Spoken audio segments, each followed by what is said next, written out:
네, 한국 그 웃음센터의 그 소장으로 계시는 한광일 그 소장님이란 분이 한 방송사와 같이 공유를 해서 안산에 있는 그 단원 그 보건소에서 특별한 그 실험을 했다고 합니다. 웃음 치료의 그 소장인데 웃음 치료에 대한 실험을 했다고 그래요. 실험을 했는데 그 실험 결과가 아주 대단해서 한번 소개를 해드리고 가려고 합니다. 웃음 치료를 받기 전에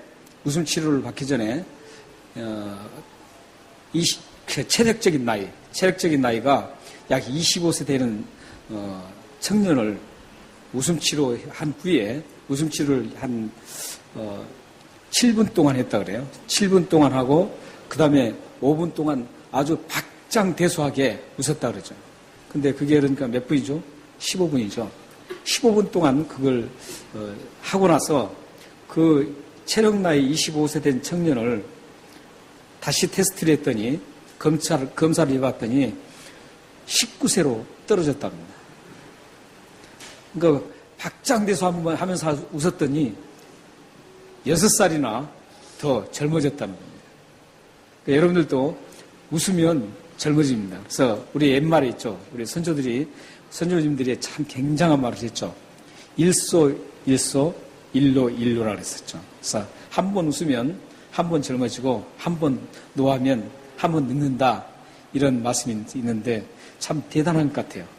이게 이제 과학적으로도 하나하나 증명되는 거 보면서 우리 선조들께서 얼마나 지혜로운지를 우리가 알 수가 있습니다. 그러니까 여러분들이 한 번 확 웃으시면 그만큼 젊어집니다. 그러니까 5분 동안 막 배꼽이 빠져라고 막 웃으신 경험이 있으시죠? 그런 분들은 6살이나 지금 체력적인 나이가 떨어져 있습니다. 그걸 많이 웃으신 분들은 잘못하면 베이비가 될 수가 있습니다. 일단 여러분들 많이 웃으시면 이런 좋은 일들이 일어납니다. 그래서 여러분들 한번 웃으시기 바랍니다. 그래서 오늘 웃는 얘기를 하나 살짝 하겠습니다. 여러분들 안 웃으셔도 됩니다. 별로 웃기는 얘기는 아닙니다. 어떤 할머님께서 한 분이 택시를 타셨대요. 택시를 탔는데 택시를 타고 이제 그 목적지에 도착했습니다. 도착했는데 택시 요금이 2,000원이 나왔대요. 2,000원이 나왔는데 이 할머님이 1,000원만 내는 거예요. 그러자 운전기사님이 할머니 왜 1,000원만 내세요? 이렇게 하니까 할머님이 하시는 말씀이 야 이놈아 너도 같이 타고 왔는데 반반씩 내야지 이러더래요. 예, 웃으신 분들은 벌써 지금 젊어지셨어요. 예, 우리가 일상생활에서도 별로 웃기지 않는 얘기를 여러분들이 막 하하하 하고 일부러라도 막 웃으시면 분명한 것은 젊어진다는 겁니다. 여러분들 영적으로도 하나님 말씀을 통해서 막 기쁨이 넘치고 웃으시면 젊어져요. 영혼이 튼튼해집니다. 그래서 오늘 우리 영혼을 튼튼하는 그런 말씀을 함께 한번 나눠보겠습니다. 오늘 말씀은 한마디로 딱 요약하면 부족함이 없다 이 말씀입니다. 부족함이 없다. 그런데 사실 우리가 이 세상에 살다 보면 모든 게 다 부족투성이에요. 살다 보면. 어떤 분은 외모적으로 부족해요. 저 같은 경우는 지금은 이제 족하게 여기고 있지만 제가 항상 예수 믿기 전에 부족함을 느꼈던 건 뭐냐면 돈이 없어도 이거보다 더 부족함을 덜 느꼈어요. 키였어요, 키. 키가 얼마나 부족함이 느껴지든지 말이죠. 예수 믿기 전이라 그랬죠. 어디 가서 설교 듣고 나서 우리 목사님은 키 때문에 지금도 부족하고 아주 그냥 부족해서 항상 그런 스트레스를 받는다 이렇게 이야기하시면 안 됩니다. 예수 믿기 전에는 저는 가장 부족했던 부분이 키였어요. 그런데 이게 키가 안 큰 거예요. 근데 성경 말씀대로 사람이 키를 한 자나 더 할 수도 없습니다. 하나님의 뜻이에요. 물론 우리가 잘 먹으면 키가 커지죠. 잘 먹으면 키가 커져요. 잘 먹었어요. 잘 먹었는데 키가 더 크고 싶어도 먹은 만큼 더 안 커지는 거죠. 그런 거 보면 키 큰 것도 하나님의 뜻입니다. 그래서 하나님의 뜻으로 받아들이면 이게 부족함이 없습니다. 또 어떤 분들은 물질적으로도 참 부족함을 느끼죠. 이 부분이 가장 많은 부족함을 느끼는 것 같아요. 뭔가 좀 남을 도와주고 싶어도 도와줄 수 있는 물질이 풍족하지 못해서 부족함을 느끼기 시작합니다. 또 우리 교회에 아주 굉장히 우리 교회를 짓고자 하는 분이 계세요. 우리 교회를 전원교회로 자신이 돈을 많이 벌어서 전원교회를 멋지게 지어서 우리 성도들이 행복하게 그곳에서 하나님의 신앙생활을 하기를 원하는 그런 아주 좋은 마음을 가진 분 계세요. 근데 그분이 지금 하고 싶어도 물질이 없어요. 부족해요. 소망은 있는데. 또 건강도 그렇죠. 건강도 보면 참 건강하고 싶죠. 누구나. 다 건강하고 싶어요. 그러나 그게 마음대로 안 돼요. 이곳저곳이 다 아프기 시작하고 아파요. 그 건강도 부족해요. 우리 살아가는 모든 문제 속에서도 그래요. 이게 좀 해결된다면 좋겠는데 그 해결되지 않고 늘 부족하게 살아가요. 어떻게 보면 이거 하나 해결하면 또 다른 게 또 하나가 불쑥 튀어나와요. 불쑥 튀어나와서 또 부족함을 느끼고 고민하게 만듭니다. 이게 우리의 이 땅에 걸어가는 우리의 모든 사람들의 삶의 모습입니다. 저 사람은 부족함이 없겠지 생각해도 아닙니다. 그 사람도 분명히 부족함을 느끼고 살아갑니다. 그렇기 때문에 우리는 이 부족함을 어떻게 그러면 극복할 수 있을까? 이게 참 중요한 부분이죠. 이 부족함이라는 어떤 그런 타이틀의 가장 대표적인 구절이 두 구절이 있습니다. 하나는 시편, 여러분들이 잘 아시는 23편 1절, 2절, 물론 6절까지 다 기지만 1절, 2절에 보면 여호와는 나의 목자시니 내게 부족함이 없으리로다. 그가 나를 푸른 초장에 넣으시며 쉴만한 물가로 인도하시는도다. 여기서 부족함이 없는 게 왜 부족함이 없죠? 하나님, 여호와는 나의 목자시기 때문에 부족함이 없다. 그런데 부족함이 없는 그 장소가 어디예요? 쉴만한 푸른 초장과 쉴만한 물가예요. 그쪽으로 하나님께서 인도를 해주셨기 때문에 부족함이 없다라는 거예요. 그런데 시편 23편에 부족함이 없는데 하나 밝혀주지 않고 그냥 결론만 맺고 있는 것이 있어요.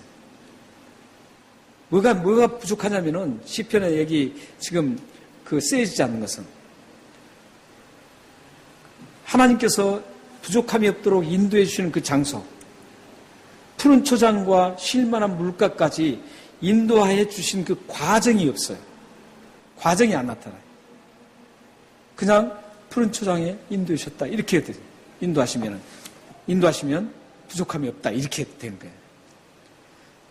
이 부분을 완성시켜주는 말씀이 오늘 말씀입니다. 하나님께서 부족함이 없도록 푸른 초장과 쉴만한 물가로 인도해 주시는데 그 과정, 그 방법, 그 과정에 있는 그 과정을 시편 23편에서는 생략이 되어 있는데 그 생략된 게 오늘 시편 34편에 오늘 8절에서 14절 말씀에 읽어드렸던 말씀에 그게 생생하게 나와 있습니다. 어떻게 해서 그까지 간가? 부족함이 없는 그 장소까지 갈 수 있었는가? 이걸 오늘 말씀에서 지금 밝혀주고 있다는 거예요. 그러니까 시편 23편만 딱 읽어서는 하나님 나의 목자시기 때문에 부족함이 없다. 그리고 푸른 초장과 쉴만한 물가로 우리를 인도하시기 때문에 부족함이 없다. 이렇게 딱 끝나면 그래. 그러면 어떻게 해서 부족함이 없어질까? 그 과정이 생략됐기 때문에 참 막막합니다. 오늘 말씀이 보면 그게 밝혀지고 있어요. 오늘 말씀 한번 보십시오. 보시면 8절, 9절 한번 보시기 바랍니다. 10절까지. 너희는 여호와의 선하심을 맛보아 알지어다. 이 선하심을 맛보아 알지어다는 무슨 뜻이냐면 하나님께서 부족함이 없는 것을 맛보아라는 거예요. 맛보아라는 거예요. 그러니까 여러분들 삶 속에서도 하나님이 나에게 부족함이 없는 것을 내 삶에 부족함이 없도록 하나님께서 책임지고 계신다는 것을 여러분들이 맛볼 수 있어야 된다는 거예요. 여러분이 그런 삶을 살아야 돼요. 그리스도인들은. 나한테 지금 막 부족한 거 있어요. 건강적으로 부족하고 우리 자녀로 인해서 부족하고 또 많은 것들이 부족한 것들이 있어요. 있지만 그 부족한 것 중 있지만 하나님으로 인해서 그 부족함이 없다라는 것을 맛을 볼 수 있어야 돼요. 그게 곧 어떤 거예요? 복이라는 거예요. 그게. 그런데 9절 말씀에 보면은 너희 성도들아 여호와를 경외하라. 그를 경외하는 자에게는 부족함이 없도다. 그리고 젊은 사자는 궁핍하여 줄일지라도 여호와를 찾는 자는 모든 것에 좋은 것에 부족함이 없으리로다. 모든 좋은 것에 부족함이 없대요. 근데 젊은 사자가 얼마나 사냥을 잘하겠어요. 제가 동물의 왕국을 참 좋아합니다. 동물의 왕국을 좋아하는데 아무리 용맹스러웠던 그 숫사자도 늙으면 먹이를 잡아먹지는 못해요. 그래서 결국은 힘이 없어 저기 걷다가 그냥 쓰러져서 죽는 것을 볼 수 있습니다. 그런데 젊은 사자는 왕성하죠. 정말 모든 것들을 아무리 세게 달리는 그런 동물도 다 사냥을 해서 먹고 아주 왕성하게 살아갑니다. 그런데 젊은 사자도 궁핍한다는 거죠. 궁핍할지라도 그런 상황이 왔을지라도 여호와를 찾는 자는 궁핍하지 않다는 거죠. 부족함이 없다는 거죠. 그런데 여기서 부족함이 없으려면 어떻게 하라 그러죠? 그 방법이 나오죠. 여호와를 경외하라 이겁니다. 출애굽기를 우리가 계속 해오고 있죠. 출애굽기 과정에서 보면 이 장면이 생생하게 비춰집니다. 지금 하나님께서 가나안을 약속하셨어요. 가나안 땅은 지금 적각꿀을 흐르는 그런 땅이라고 지금 약속하셨어요. 약속하셨는데 그 약속의 땅까지 가기 전까지 푸른 풀밭과 쉴만한 물가가 있는 그 가나안 땅까지 가기 전까지의 광야 생활이라는 게 있었어요. 광야 생활을 가는 그 목적이 무엇인 줄 아세요? 하나님께서 그냥 이스라엘 백성들을 뚝 띄어서 공중에 다 들어 올려가지고 가나안 땅에 뚝 떨어뜨릴 수도 있어요. 하나님은 그럴 수도 있어요. 200만이 아니 지금 70억 이런 엄청난 인구도 하나님께서 다 띄어서 한쪽에다 다 몰아넣을 수 있어요. 하나님은 그러실 수 있는 분이에요. 그런데 하나님은 이스라엘 백성들을 또 빨리 가서 정착하기도 하잖아요. 40년 동안 그 광야 생활을 계속 가게 만들어요. 그 이유를 신명기에서는 얘기하고 있어요. 하나님을 경외하기 위해서. 하나님의 경외하는 그 법을 배우기 위해서 그렇습니다. 그러니까 시편 23편에서 여호와는 나의 목자시니 내게 부족함이 없으리라. 그가 나를 푸른 풀밭에 누이시고 쉴만한 물가에 인도하신다. 그 장소까지 가는 그 과정이 광야라는 거예요. 근데 그 광야 생활에 뭐가 필요해요? 하나님을 경외하는 삶이라는 거예요. 지금 이 땅에 우리 살아가는 우리들이 지금 나그네 삶을 살고 있죠. 이 땅을 우리가 지금 계속 살아가고 있어요. 살아가고 있는데 이 땅을 가는데 다음에 우리가 어디를 갑니까? 천국에 들어가 입성하죠. 천국에 들어가는데 그 천국에 들어갈 때까지 이 땅을 뛰어넘을 수 없다는 거예요. 이 땅에서 우리가 그냥 살지 않고 엄마 뱃속에서 나오지 않고 곧장 하늘나라로 갈 수 없다는 거죠. 물론 유산되고 있죠. 그 아이도 뱃속에서 일단은 이 세상을 경험하는 거예요. 그런데 그 뚝 떨어져서 천국으로 그냥 갈 수 없다는 겁니다. 어차피 이 세상 길을, 이 나그네 길을 가야 된다는 겁니다. 이 나그네 길을 쭉 가는데 그 가는 과정, 여러분들이 지금 가는 과정은 무엇을 위해서 있다고 생각하세요? 하나님을 경외하기 위해서입니다. 그리고 그 하나님을 경외하는 것을 잘 극복하고 그 다음에 천국으로 갈 수 있는 겁니다. 그래서 오늘 말씀에 보면은 여호와를 경외하는 사람, 여호와를 경외하는 사람이 부족함이 없다는 것을 알 수 있습니다. 여호와를 경외한다는 건 어떤 걸까요? 여호와를 경외한다는 게 단순히 그래 하나님 경외합니다. 두렵게 하나님을 섬기겠습니다. 이 뜻이에요. 물론 그건 근본적인 뜻이지만 그 방법이 있다는 거죠. 그 방법이 바로 11절과 14절 거기에 나오고 있습니다. 여호와를 경외하는 게 어떤 건가? 그러니까 푸른 풀밭과 푸른 실만한 물가까지 가는 그 인도하는 그 과정, 그 과정에서 그 과정이 어떤 건가 이거죠. 우리가 이 세상에 살 때 이런 과정, 여호와를 경외하는 과정을 걸쳐야 돼요. 그래야만 부족함이 없고 복된 생활을 할 수 있다는 거예요. 그러니까 여러분들이 지금도 이 삶을 살기 위해서는 오늘 이 나타난 말씀을 잘 들으시고 그 말씀을 잘 이행해 나가면 여호와를 경외하는 삶이 되고 또 여호와를 경외함으로 인해서 얻어지는 부족함이 없는 그 삶, 복된 삶을 살아갈 수 있다는 거예요. 그런데 그렇지 않으면 항상 부족한 삶을 살 수 있습니다. 자, 그럼 한번 보십시오.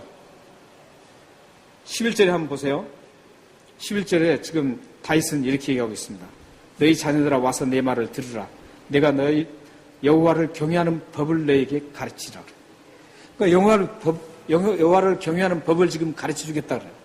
그리고 나서 12절에서는 생명을 사모하고 연수를 사랑하며 꼭 복받기를 원하는 사람이 누구냐. 이건 지금 부족함이 없는 삶을 살기를 원하는 사람이라는 거예요.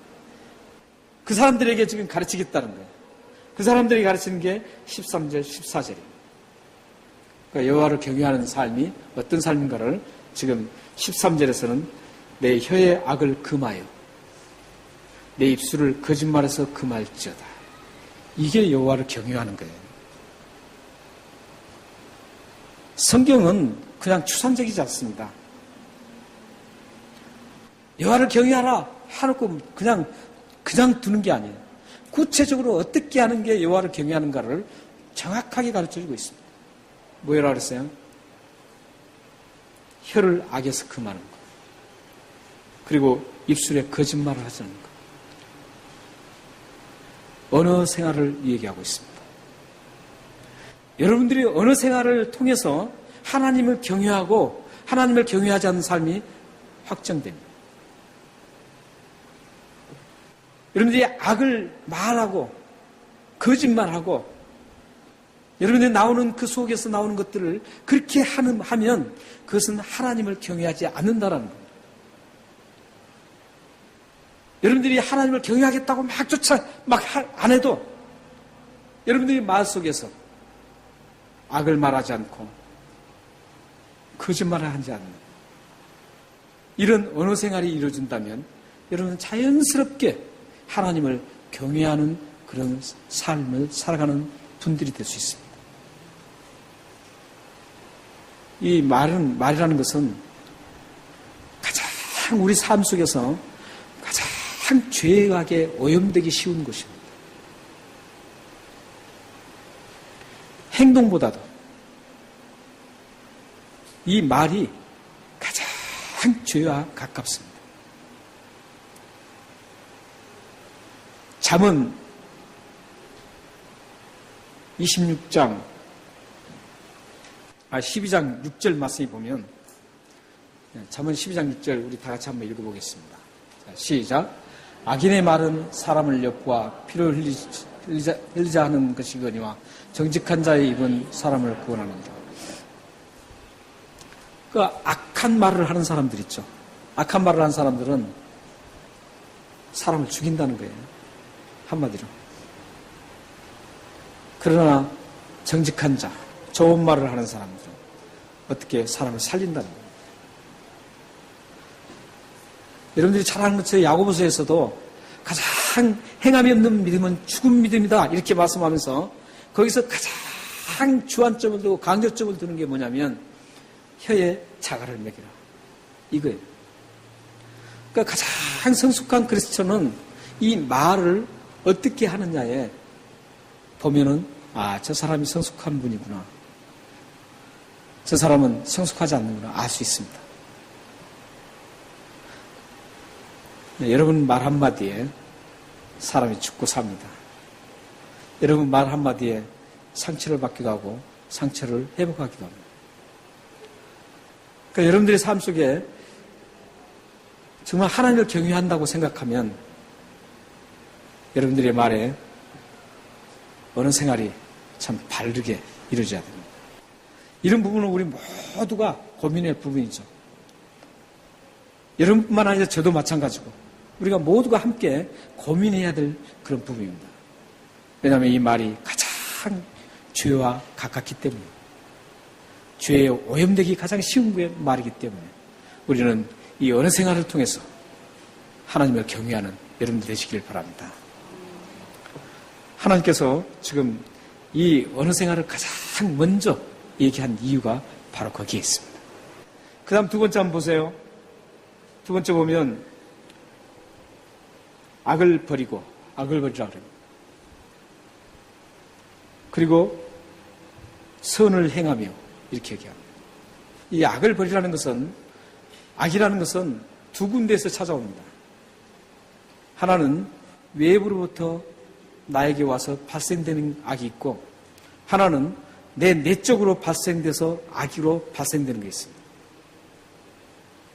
그러니까 내가 안 하려고 해도 외부로부터 악받치게 하는 게 있어요. 그렇잖아요. 외부로부터 나에게 자꾸 악한 감정을 가질 수 있도록 만드는 것들이 있어요. 그런가 하면은 꼭 외부뿐만 아니라 나도 모르게 내 스스로 발상나는 것들이 있어요. 이 두 가지를 다 포함하는 겁니다. 이것을 어떻게 하라 그래요? 제거하라 이거예요. 이걸 보면 우리가 한 번 제거해서는 안 된다는 그 문법적인 그 히브리 문법적으로 한 번 버려서는 안 된다 그러는 계속 버려야 된다는 거죠. 이걸 영적 싸움이라고 그래요. 우리는 이 영적 싸움을 계속 싸우면서 하나님을 경외하면서 가는 거죠. 그러니까 하나님을 경외한다는 것은 뭐냐면은 악을 버리는 게 하나님을 경외하는 거예요. 나의 내면에 솟구치는 것과 외부로부터 와서 악이 형성돼서 그게 또 밖으로 터져나오는 이런 모든 악을 자꾸 제거하고 자꾸 씻어버리고 이런 부단한 노력이 하나님을 경외한다는 그런 뜻입니다. 여러분들이 이렇게 악을 계속 제거하고 나간다면 여러분들은 하나님을 경외하는 사람이 될 수 있고 그렇게 되면 여러분들이 부족함이 없는 삶을 살 수 있습니다. 보면 그래요. 회개를 잘하는 분들 있죠. 이런 분들이 보면 대부분 그렇습니다. 생활이 힘들어도 그 사람은 항상 즐겁게 살아갑니다. 부족함이 없는 걸 느낍니다. 근데 회개가 일어나지 않잖아요. 악을 계속 쌓아둔 사람들은 항상 부족한 걸 느낍니다. 물질도 막 왔는데도 악한 사람들은 그러잖아요. 물질을 악한 걸로 물질을 많이 벌었어요. 벌었는데 가득 쌓았어요. 그런데 또다시 갈증이 나서 그 악하게 물질을 또 탈취하려고 그래요. 그래서 그 물질을 자꾸 쌓으려고 그래요. 물질뿐만이 아니에요. 모든 곳에 마찬가지입니다.